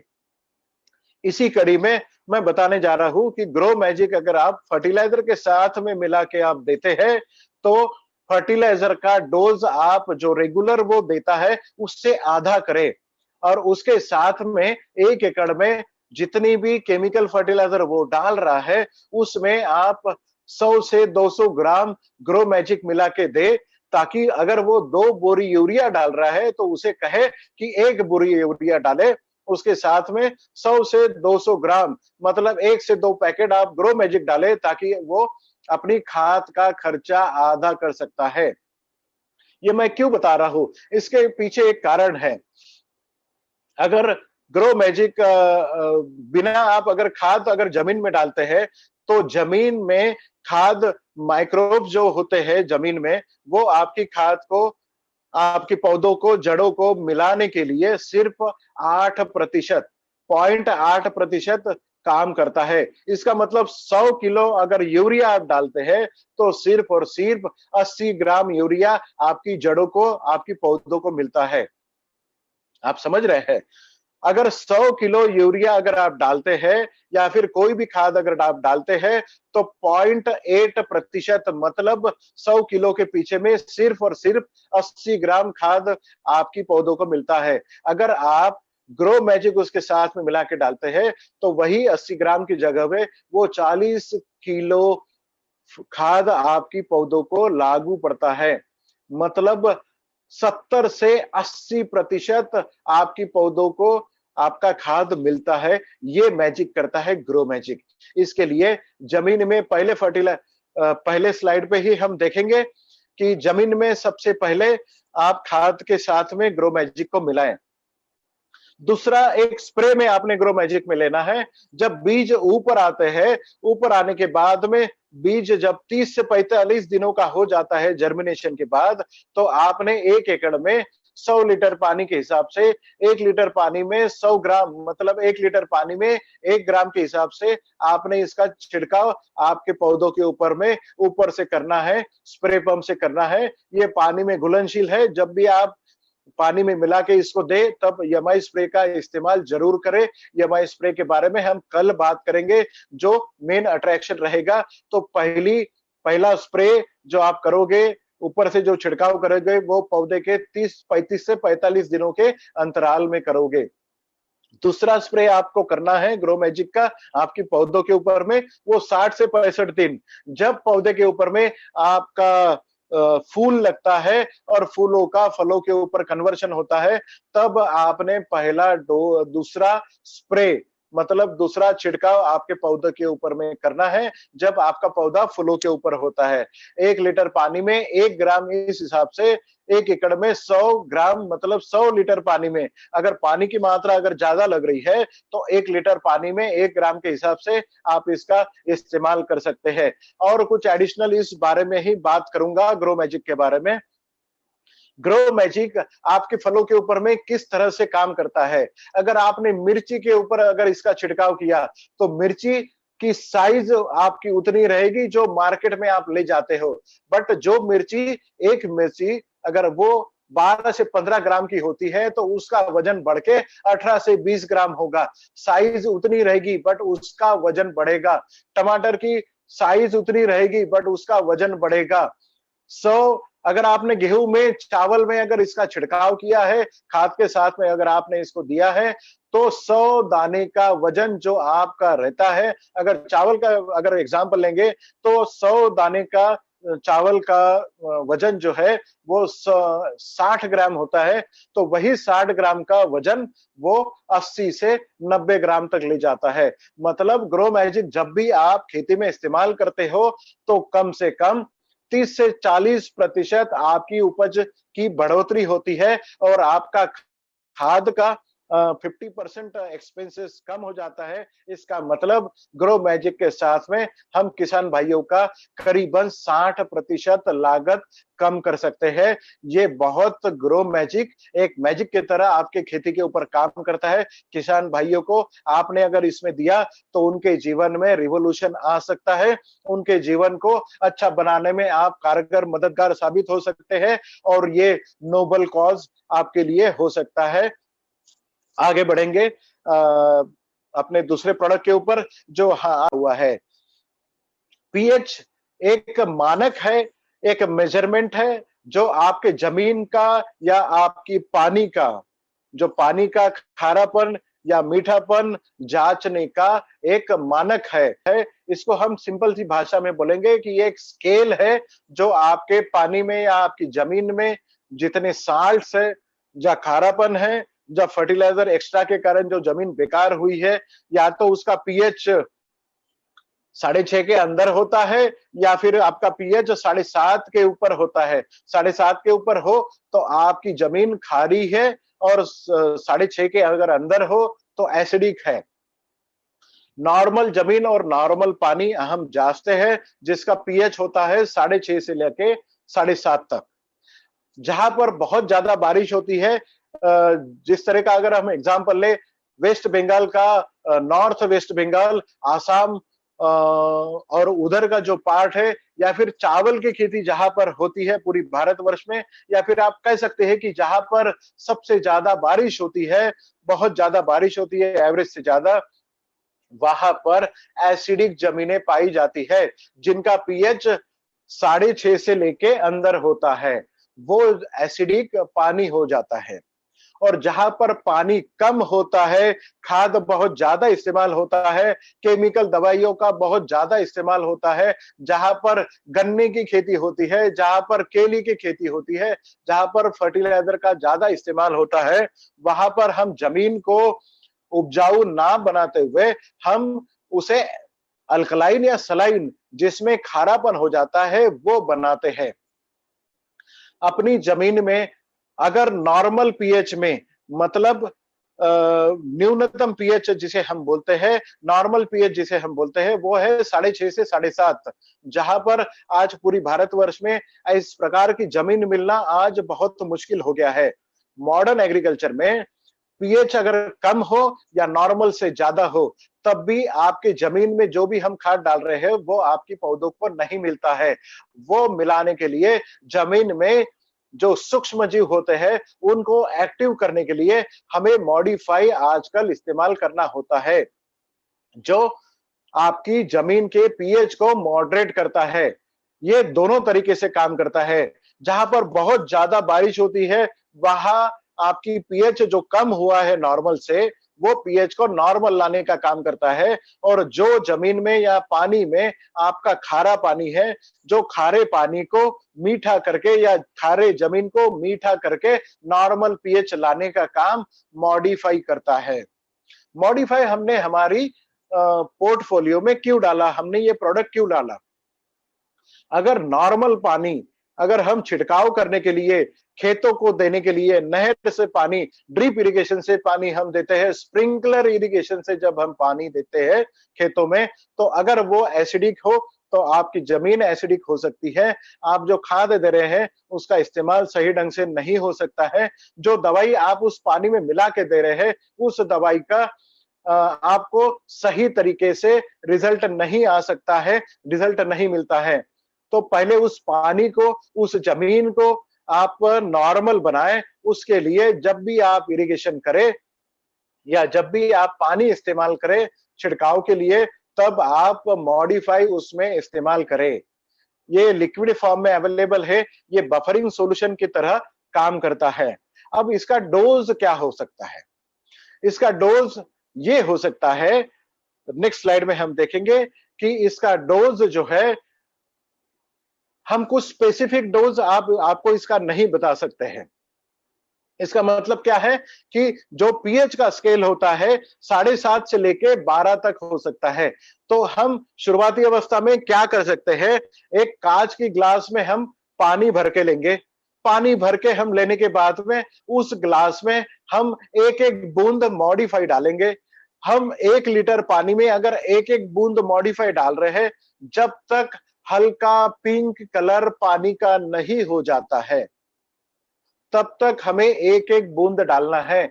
हमें पता चलेगा 1 लीटर पानी में कितनी बूंद डालने के बाद में हल्का गुलाबी कलर हुआ है, फेंट पिंक कलर हुआ है। जब तक फेंट पिंक कलर नहीं होता है, उस पानी में हमने एक एक बूंद मॉडिफाई जरूर डाल देना है।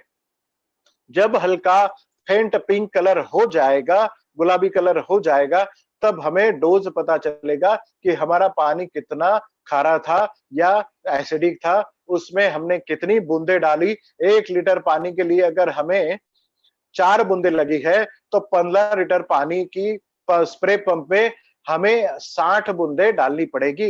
एक बूंद 1 ml का होता है, मिली का होता है, तो 60 मिली या 60 ml हमें वो डोज हो गया। इसका इस्तेमाल हम कहाँ-कहाँ कर सकते हैं?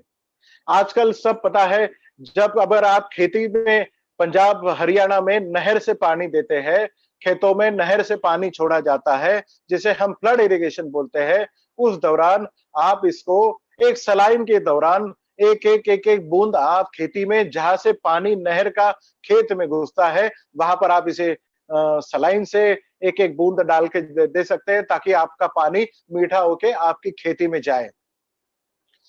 ड्रिप और स्प्रिंकलर इरिगेशन में जो लोग पानी दे रहे हैं, टपकन इरिगेशन सिस्टम में जो पानी दे रहे हैं, उन लोगों को ये समझना चाहिए कि जब पानी दे रहे हैं, जो इरिगेशन वाटर स्टोरेज टैंक है, उसमें आपको मॉडिफाई उतने ml में या उतनी बूंदों में आपको टैंक में डालना है, ताकि पानी मीठा हो जाए और मीठा पानी ही आपकी खेतों में जाए, ताकि आप जो दवाइयां जमीन में दे रहे हैं या खाद जमीन में दे रहे हैं या लिक्विड फर्टिलाइजर जो जमीन में दे रहे हैं या फिर अन्य तरीके से जो आप चीजें टपकन सिस्टम से दे रहे हैं, वो बहुत अच्छे तरीके से आपकी पौधों को लगे और पौधे उसका इस्तेमाल कर सके। जो टपकन सिस्टम होता है, ड्रिप इरिगेशन सिस्टम होता है, उसका साल्टिफिकेशन होता है। कभी कभी नमक अंदर से लग जाता है, उसकी लाइफ कम हो जाती है। अगर आप मॉडिफाई उसमें इस्तेमाल करते हैं तो बहुत अच्छे तरीके से आप लोग इसका इस्तेमाल करके उसकी लाइफ अगर 3 साल की है तो वो 5 साल तक आप उसको इस्तेमाल कर सकते हैं। उसमें साल्ट डिपॉजिट नहीं होगा और आपकी जमीन भी उपजाऊ होगी और आपका पानी भी मीठा होगा। पंजाब में एक बंदे का मैं एक्सपीरियंस आप लोगों से शेयर करना चाहूंगा कि उस बंदे ने इरिगेशन सिस्टम में जब पानी की कमी होती है, जब अब हम समर में हैं, आज हम धूप काले में हैं, धूप कालों में बहुत सारी जगह पे टैंकर से पानी पहुंचाया जाता है। पीने का पानी जो है वो मीठा होता है और बाकी इस्तेमाल के लिए खारा पानी इस्तेमाल होता है। तो हमें गुजरात में भी ये देखने को मिला कि एक व्यापारी ने जो पानी सप्लाई का काम करता था, उस बंदे ने खारे पानी का टैंकर लेके उसमें मॉडिफाई इस्तेमाल किया और वो मीठे पानी का टैंकर करके उसने वो पीने के लिए दिया था। मॉडिफाई अगर पीने के पानी में अगर हम डालते हैं तो वो पानी मीठा हो सकता है। बट मैं आज ही आपको क्लियर कर दूं, ये खारे पानी को मीठा बनाने का तरीका जरूर है, बट ये इम्प्योर मतलब बेकार पानी पीने योग्य बनाने वाला कोई दवाई नहीं है। इसलिए नाले का पानी, नाली का पानी पीने के योग्य बनाएगा, ऐसा बिल्कुल नहीं है। कुछ लोगों के मन में यह सवाल जरूर आ सकता है कि समुद्र का पानी मीठा कर सकते हैं, तो ऐसा उसका जवाब है ना। क्यों हम समुद्र का पानी मीठा नहीं कर सकते? जब सैचुरेशन लेवल के ऊपर, सैचुरेशन लेवल क्या होता है? जब हम पानी में शक्कर मिलाते हैं, जब थोड़ी शक्कर मिलाएंगे तो वो घुल जाएगी, हम मिलाते जाएंगे तो वो घुलती जाएगी। बट एक समय ऐसा आएगा कि आपकी पानी में शक्कर डाले फिर भी वो घुलेगी नहीं। क्यों? क्योंकि घुलनशील नहीं है, सैचुरेशन पॉइंट के ऊपर चला गया है। जो शक्कर आपने बाद में डाली वो घुलती नहीं है, उसे ही सैचुरेशन पॉइंट बोलते हैं। समुद्र का पानी जो सैचुरेशन पॉइंट के ऊपर है, इतना नमक उसमें है कि जो सैचुरेशन लेवल के ऊपर चला गया है, इसके लिए उसे सैचुरेशन से पॉइंट से निकाल के उसे मीठा नहीं किया जा सकता। बट जो खेती में आप पानी डालते हो उसे जरूर मीठा किया जा सकता है। खारे पानी के टैंकर को मीठा किया जा सकता है। इसका एक और इस्तेमाल आसाम वगैरह एरिया में बहुत सारे लीडर अपने कर रहे हैं। एक और एक्सपीरियंस में उस एरिया के लिए बता दे रहा हूं। उस एरिया में पॉन्ड में फिशिंग करते हैं, मच्छियों की खेती करते हैं। एसिडिक पानी में मच्छियों की खेती नहीं होती है, तो वो लोग क्या करते हैं, वहां पे जो पानी उनकी पॉन्ड में जमा करते हैं, उस पॉन्ड में पहले चूना डालते थे ताकि उस पानी को एसिड से निकाल के ये नॉर्मल पे लाया जाए या फिर खारा किया जाए। इसके पहले वो चूना डाल के उस पानी को इस तरीके से बनाते थे, क्योंकि मछली खारे पानी में तो रह सकती है, मीठे पानी में रह सकती है, एसिडिक पानी में नहीं रह सकती। इसके लिए उसे उन्हें चूना इस्तेमाल करना पड़ता था। बट आज मॉडिफाई जब से आया है, आपके एसिडिक पानी को जब तक हरा पिंक कलर नहीं हो जाता है, आपने उस पानी को मॉडिफाई अगर डाल दिया तो उस पानी में बहुत अच्छी तरीके से आपको मच्छी पालन कर सकते हैं, मछली का पालन कर सकते हैं। बिना चूना डाले आप वहां पर कम खर्चे में, चूने के आधे खर्चे में आप वहां पर मछली पालन कर सकते हैं। तो आप देखिए कि आपके लिए कितना बड़ा मार्केट वहां पर भी अवेलेबल है। इस प्रोडक्ट को आप कहां कहां इस्तेमाल कर सकते हैं, वो आप अपना दिमाग लगा के डेफिनेटली कर सकते हैं। जो पानी बेचते हैं, वो खारे पानी का जो टैंकर होता है वो 800 रुपए का होता है एक टैंकर, बट पीने के पानी का 2500 रुपए का होता है। तो वही 800 रुपए का टैंकर लेके मॉडिफाई 200 रुपए का डाल के 1000 रुपए के जगह पे आप 2500 रुपए कमा सकते हैं। तो ये इस तरीके से मल्टी फेस, मल्टी बेनिफिट ये प्रोडक्ट है, जिसे आप खेती के लिए जरूर इस्तेमाल करें। जब जब भी स्प्रे पंप आपकी स्प्रेइंग के लिए उठेगा, तब तब आप मॉडिफाई आप उस पानी में डालेंगे। जब जब खेती में खाद दिया जाएगा या टपकन से पानी दिया जाएगा या ड्रिप इरिगेशन से पानी दिया जाएगा, तब तब आपको मॉडिफाई का इस्तेमाल करना है। इसका मतलब क्या है कि कोई किसान जब भी स्प्रे पंप स्प्रे करता है, तब तब मॉडिफाई का इस्तेमाल उसे जरूर करना है। आगे बढ़ते हैं।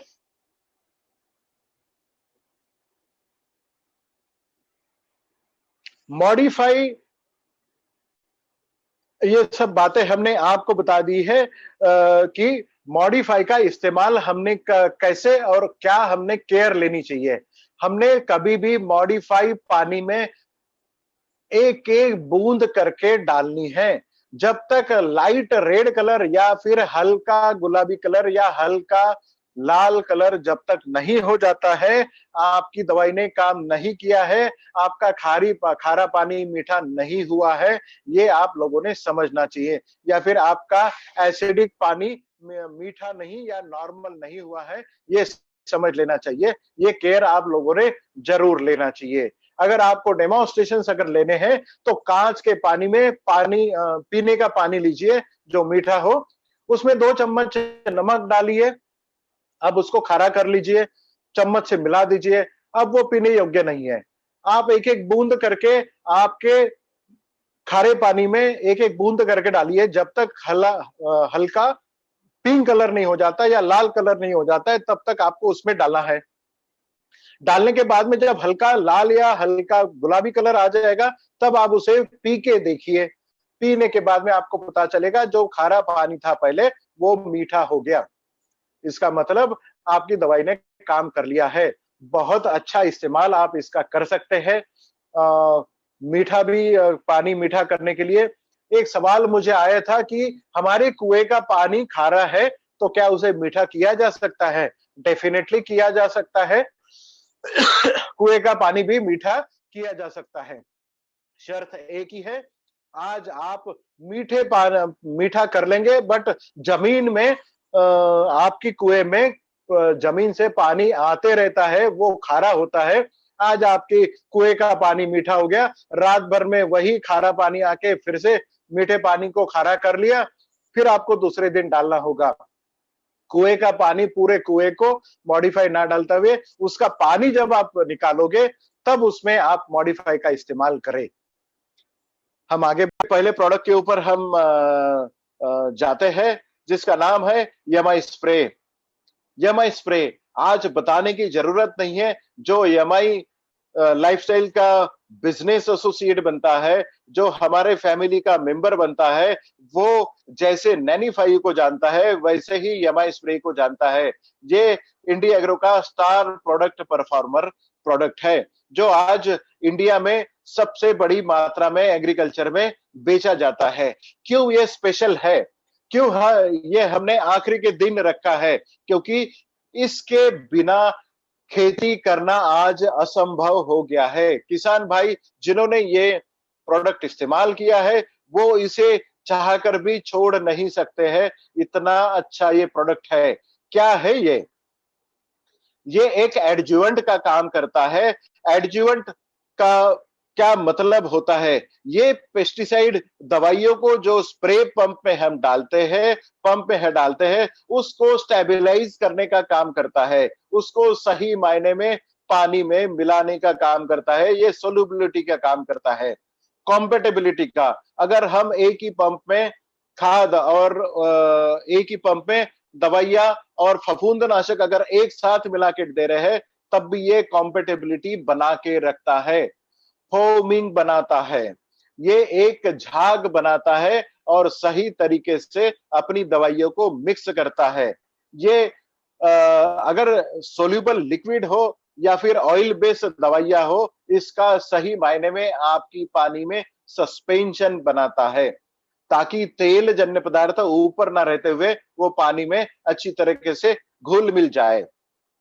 सरफेस टेंशन, जहां पर हम ये छिड़काव करते हैं वहां पर आपकी पत्तों के ऊपर एक सरफेस टेंशन होता है, उसको कम करते हुए दवाइयों को या खाद को आपकी पत्तों के ऊपर या पौधों के ऊपर चिपकाने का काम यमाई स्प्रे करता है।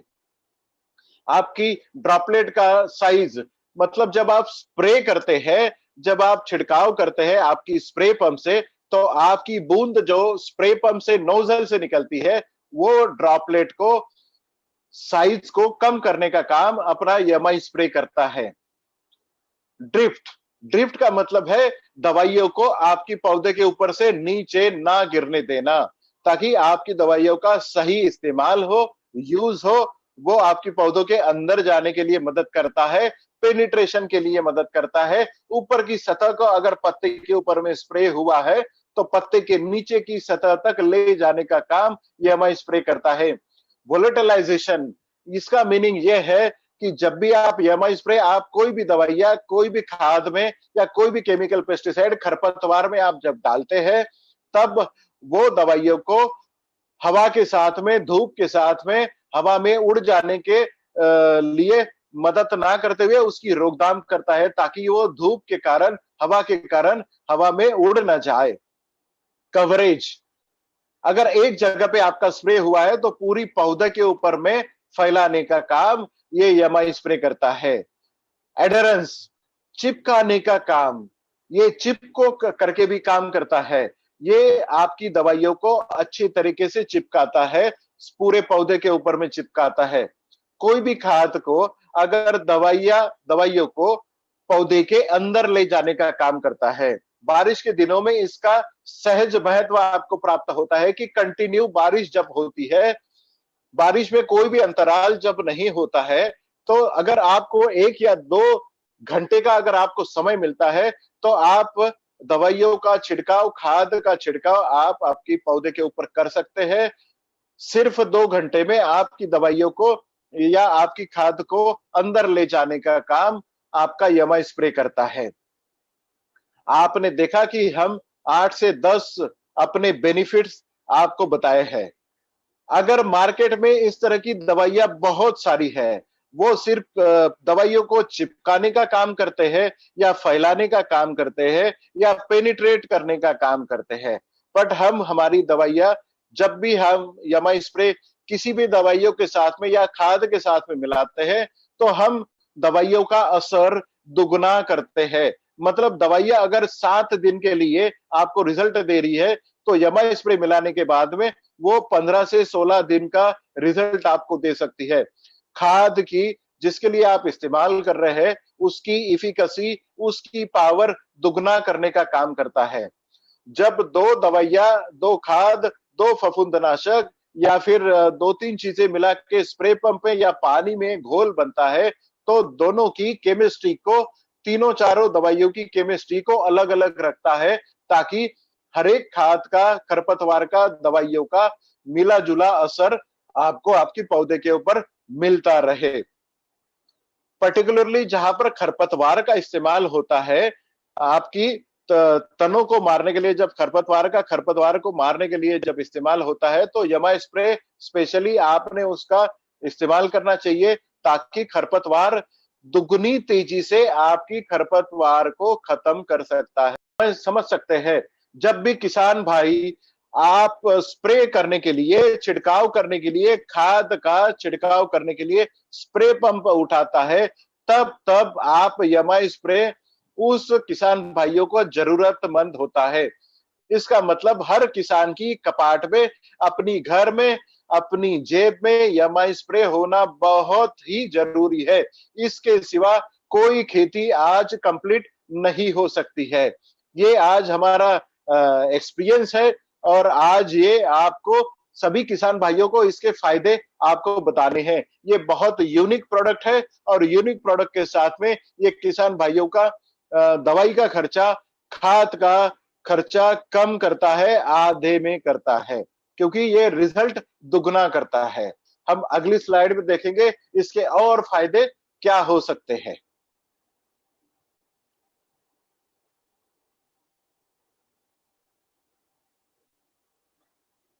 हमारा प्रोडक्ट, ये सर्फेक्टेंट, ये स्प्रेडिंग एंड वेटिंग एजेंट का भी काम करता है। ये पेनिट्रेटर का, दवाई को अंदर ले जाने का काम करता है।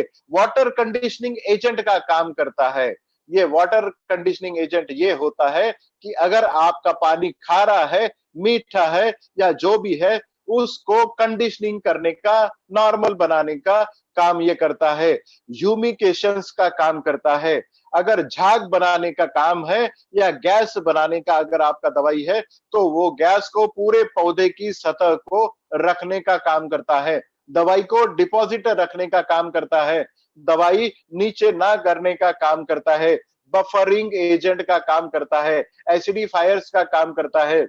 आपकी पौधे के अंदर में एसिडिक एजेंट्स का काम बढ़ाने का काम करता है, ताकि कीड़ों का, फफूंद का जब भी कोई एजेंट आपकी पौधों के ऊपर में आता है तो अल्कलॉइड बढ़ाने का काम करता है, सिग्नलिंग करने का काम करता है। ये आपके दवाइयों का, खाद का डिग्रेडेशन कम करने का काम करता है। अगर हमने सुबह 7 बजे अगर कोई दवाई का घोल बनाया है, तब हम छिड़काव कर रहे हैं, अगर वही घोल हम 12 बजे मतलब 6 घंटे के बाद में अगर वही घोल हम इस्तेमाल करके छिड़काव के लिए कर रहे हैं, तो जो 7 बजे का रिजल्ट है वो 12 बजे आपको कतई नहीं मिलता है। अगर वही घोल में 7 बजे जब दवाई का घोल बनाया गया है, तब अगर आप यमाई स्प्रे अगर इस्तेमाल करते हैं, तो 12 बजे भी इसी तरीके से परिणामकारक या असरदार दवाइयों का रिजल्ट आपको 12 बजे भी मिलता है। ये भी मिरेक्युलस रिजल्ट यमाई स्प्रे आपको देता है। जब आप यमाई स्प्रे आपकी दवाइयों में, आपकी खेती में छिड़काव करता है, तो आपकी खेती में मधुमक्खियों की संख्या बढ़ती है। मधुमक्खी किसान भाइयों का दोस्त माना जाता है, क्योंकि जिस खेत में मधुमक्खियां होती है, उस खेत में आपको ज्यादा फूल लगते हैं, ज्यादा फलों की मात्रा होती है, क्योंकि फूलों का फलों में कन्वर्शन बहुत ज्यादा होता है। और यमाई स्प्रे आपकी मधुमक्खियों को अट्रैक्ट करने का काम करता है। जिस खेत में यमाई स्प्रे का छिड़काव होता है या फिर हर छिड़काव में यमाई स्प्रे का इस्तेमाल होता है, वहां पर मधुमक्खियों की संख्या बढ़ती है। और ऐसी गवर्नमेंट का सर्टिफिकेशन मिलने वाली सबसे एकमात्र दवाई है जिसका नाम है यमाई स्प्रे। आगे की स्क्रीन में हम बढ़ते हैं कि हमारा डोजेस क्या होना चाहिए, यमाई स्प्रे का डोज क्या हमारा होना चाहिए। तो मैं आपको बता दूं कि ये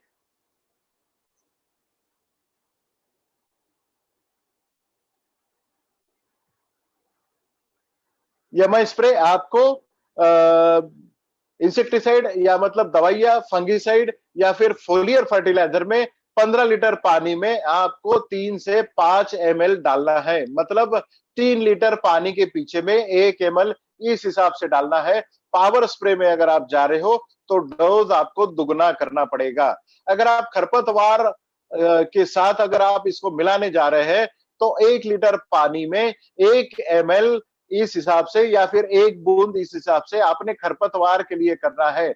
इरिगेशन सिस्टम मतलब टपकन सिस्टम के लिए या फिर आपका स्प्रिंकलर इरिगेशन में पानी में जब खाद मिला के आप दे रहे हैं, तो 1 एकड़ में आपको 200 ml का इस्तेमाल करना है। अलग अलग दवाइयों के साथ में अलग अलग इसके डोज हो सकते हैं। जब भी आपको इसका कुछ कंपैरिजन हो, कंफ्यूजन हो, तो आप कस्टमर केयर के साथ में इसका बेनिफिट्स ले सकते हैं।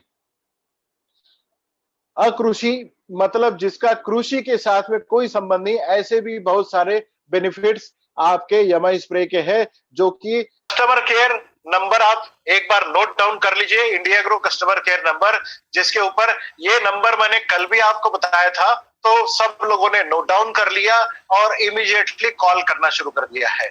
आप यकीन मानिए, इस नंबर पे कोई कॉल एंटरटेन नहीं की जाएगी, कोई कॉल नहीं लिया जाएगा। सिर्फ और सिर्फ आपका जो सवाल है, आप किस प्रदेश से बात कर रहे हैं वो लिखना है। आपका सवाल क्या है ये लिखना है। व्हाट्सएप के जरिए आप कुछ डिसीजेस के पेस्ट के फोटोग्राफ आप भेज सकते हो। Good morning, good evening, good night के मैसेजेस इसके ऊपर ना भेजें और प्लीज इसके ऊपर में फोन ना करें। आपके किसी भी प्रकार के सवाल का जवाब 24 घंटे में आपको मिल जाएगा। आपका कस्टमर केयर नंबर एक बार नोट डाउन कर लीजिए, एक बार हिंदी में बोलूंगा और अंग्रेजी में बोलूंगा।